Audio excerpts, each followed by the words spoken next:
Hello everyone! We will be discussing bacteria and natural selection. We'll see the features of natural selection on the non-resistant bacteria. So the first feature of natural selection is selection pressure, which is the changes in the environment that allow the new types of bacteria to emerge, which are the non-resistant bacteria.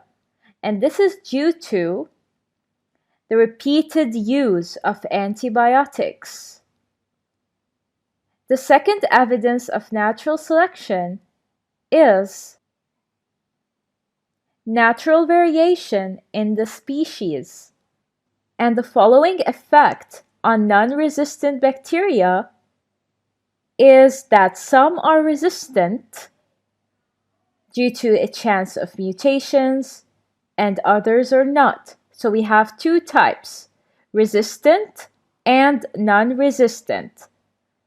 The third feature is type with selective advantage. And the following effect on non-resistant bacteria is that resistant type will survive antibiotic treatment. So antibiotic-resistant bacteria will increase and spread since it's resistant to antibiotics. Next, we have type selected for. So it is the resistant type. And the type selected against in which their number will decrease and die from antibiotics will be the non-resistant type. So the result of natural selection over many generations will allow the percentage of resistant types in the population to increase. So the bacteria resistant to antibiotics will increase and spread, and this gene mutation will pass to the other generations. So the antibiotic-resistant bacteria will definitely increase in number. The generation time of a bacterium can be as short as 20 minutes. This means that there could be 72 generations in a single day, the equivalent of about 1,500 years of a human generation time. The numbers of resistant types would increase with each generation.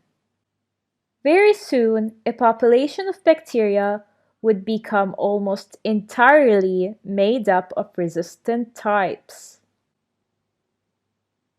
There is a growing concern about so-called superbugs bacteria that are resistant to several antibiotics. This multiple resistance is sometimes caused by jumping genes. Bacteria can occasionally transfer genes between different species. So for example, a bacteria with a gene that resists penicillin could transfer this gene to a bacteria having a gene resistant to tetracycline, another antibiotic. This would produce a bacteria resistant to both antibiotics. So if we have a bacteria with a gene mutation, giving it the advantage to resist penicillin, and due to the increase in this resistant bacteria, this gene could be transferred to another bacteria having a gene mutation that allows it to resist another type of antibiotic, for example, tetracycline. So this bacteria, which got the gene to resist penicillin and already have a gene mutation to resist tetracycline, is now resistant to two types of antibiotics.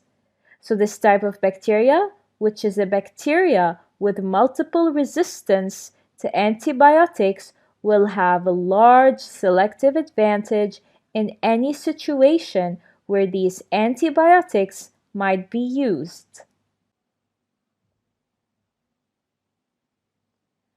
Doctors are now more reluctant to prescribe antibiotics. They know that by using them less, the bacteria with resistance have less of an advantage and will not become as widespread.